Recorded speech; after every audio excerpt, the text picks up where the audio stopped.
Jeudi 16 septembre 2021, ministère de l'Environnement ensemble avec Bureau national ozone BNO a clôturé 3 journées de formation lancées pour agents douaniers. La formation a été portée dans quinzaine ozone. En présence du ministre de l'Environnement qui c'est James Cadet avec Jacques Salomon qui c'est coordonnateur Bureau national BNO. Te pris initiative ça pour te former agents douaniers. La donne te gen Pierre Valérie qui c'est responsable école Haïti Tech qui trouvait en dans bâtiment côté logé ministère de l'Environnement. Te recevoir matériel ça yo ensemble avec un responsable Haïti Tech. Pierre Valérie remercie ministre de l'Environnement pour belle initiative ça que li prend et li fait connaître que matériel ça yo il pourra servir pour continuer le travail là et la continuer à former l'autre jeunes. À nos partenaires financiers, aux experts, aux participants, à la presse, ainsi qu'à tous ceux et à toutes celles qui ont contribué à faire de cette édition une réussite, une grande réussite. Mesdames, Messieurs, en effet, le 16 septembre a été proclamé par l'Assemblée générale des Nations unies Journée internationale pour la protection de la couche d'ozone en vertu de la résolution 914 adoptée le 19 décembre 1994. La célébration de cette journée s'inscrit dans le cadre d'une volonté manifeste de l'État haïtien, du gouvernement Henry, de respecter son engagement comme pays parti au protocole dont les efforts se portent sur la recherche de solutions face à la détérioration de la couche d'ozone et au changement climatique. Permettez-moi de vous annoncer que durant ces 36 ans d'engagement, soutenus et grâce aux efforts consentis par les 197 pays partis du protocole de Montréal dont Haïti, des résultats plus ou moins satisfaisants, plutôt encourageants, ont été obtenus et scientifiquement prouvés. Et nous comptons, la couche d'ozone est en bonne voie de guérison. La planète est moins exposée aux effets nocifs des rayons ultraviolets du soleil. Des millions de cas de cancer de la peau, de dépression immunitaire et de cécité ont été contournés grâce à l'élimination de 99% des substances qui appauvrissent la couche d'ozone SAO, notamment les CFC, les chlorofluorocarbures. Toutefois, il n'y a pas lieu de donner une autosatisfaction, car il reste beaucoup encore à faire pour reconstituer la couche d'ozone. L'heure est à l'élimination des hydrochlorofluorocarbones, HCFC 22, utilisés dans la climatisation domestique et industrielle et dont la fin est prévue d'ici janvier 2030, qui sont des substituts au chlorofluorocarbone CFC moins dangereux que ces derniers. Et la réduction progressive de la consommation et de la production des hydrofluorocarbures HFC, qui sont des substituts au HCFC utilisés largement dans la chaîne du froid. La réduction progressive de leur consommation et leur production font l'objet du dernier amendement au protocole de Montréal, l'amendement de Kigali.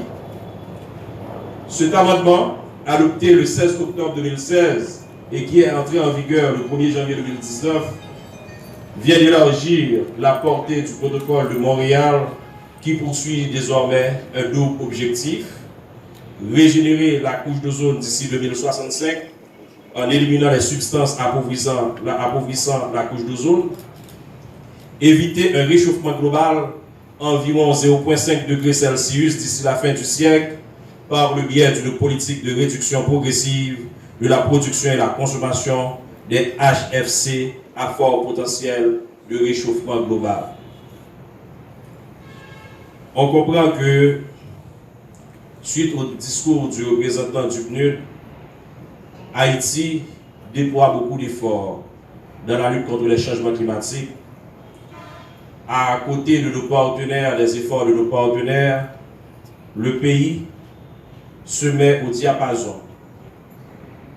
Le pays déploie des efforts pour répondre aux exigences des différentes conventions, notamment le protocole de Kyoto pour ce qui a trait à la couche d'ozone et la Convention 4 des Nations Unies sur les changements climatiques pour ce qui a trait au changement climatique.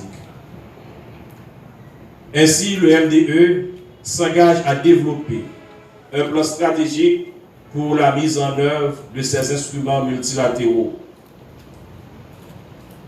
Le MDE penche sur les formations et la sensibilisation du public, sur le renforcement des centres techniques de formation, sur la formation de tous les acteurs impliqués dans la politique d'élimination des SAO, les importateurs, les utilisateurs finaux, les techniciens du froid, les agents douaniers et les contrôleurs de la société civile, ou du moins de la Société Générale de Surveillance, SGS. La protection de la planète afin de maintenir et pérenniser toute forme de vie sur Terre et dans des conditions climatiques appropriées est de la responsabilité de chacun de nous. Convient-il de rappeler que certaines de nos activités menées sur cette Terre ont donné lieu à la détérioration de la couche d'ozone et au réchauffement climatique. En cette journée internationale pour la protection de la couche d'ozone, nous profitons pour faire appel à la responsabilité de toute la population haïtienne, non seulement dans le contexte de la mise en œuvre des instruments multilatéraux suscités, mais aussi dans la gestion de tous les problèmes auxquels notre environnement est en train de confronter. Haïti fait face présentement à des chocs, que ce soit climatiques, des catastrophes naturelles, et le plus récent, le tremblement de terre du 14 août 2021. L'appel est lancé à tous les Haïtiens, à toutes les Haïtiennes, d'assurer leur responsabilité en vue de donner une réponse adéquate à ces phénomènes. Ainsi, en cette journée internationale pour la protection de la couche d'ozone, nous réitérons l'appel à la responsabilité de chacun des citoyens et des citoyennes. Le protocole de Montréal pour que nous, nos aliments et nos vaccins restions au frais est plus qu'un simple thème de célébration. C'est un rappel de notre responsabilité à nous investir dans la recherche de notre bonheur. La qualité de notre vie est étroitement liée à la qualité de notre environnement. Et la qualité de notre environnement dépend de la volonté que nous voulons y mettre. Donc, Haïti met en œuvre le plan de gestion de l'élimination des hydrochlorofluorocarbones. C'est un projet assez intéressant pour la gestion des fluides frigorigènes, notamment de celles qui sont des substances qui appauvrissent la couche d'ozone. Donc, les équipements que vous voyez là font partie maintenant de ce projet et vont permettre maintenant aux techniciens, donc c'est un projet qui renforce la capacité des techniciens. Comme vient de dire M. Remaret, au cours de la semaine dernière, nous avons eu pas mal de séminaires de formation, parmi lesquels nous avons des séminaires de formation à l'intention des techniciens frigoristes sur les bonnes pratiques et l'utilisation du foie. Maintenant, les équipements que vous voyez là vont être distribués pour permettre aux techniciens d'avoir de très bonnes attitudes lorsqu'ils vont opérer dans les systèmes de climatisation et réfrigération. Ça va leur permettre d'avoir de très bonnes attitudes de façon à ce que d'éviter de libérer dans l'atmosphère donc les SAO. Donc, dans les fluides frigorigènes, nous avons des substances comme par exemple le corps et le brome, qui sont des produits qui sont incriminés dans la destruction de la couche d'ozone. Donc, ces appareils-là que nous voyons là vont permettre aux techniciens de faire ce qu'on appelle la reconversion, c'est-à-dire un système qui fonctionne aux substances, par exemple CFC.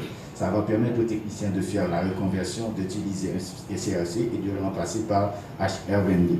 Et deuxièmement, ces appareils-là aussi vont permettre aux techniciens de stocker des gaz et ensuite les réutiliser après.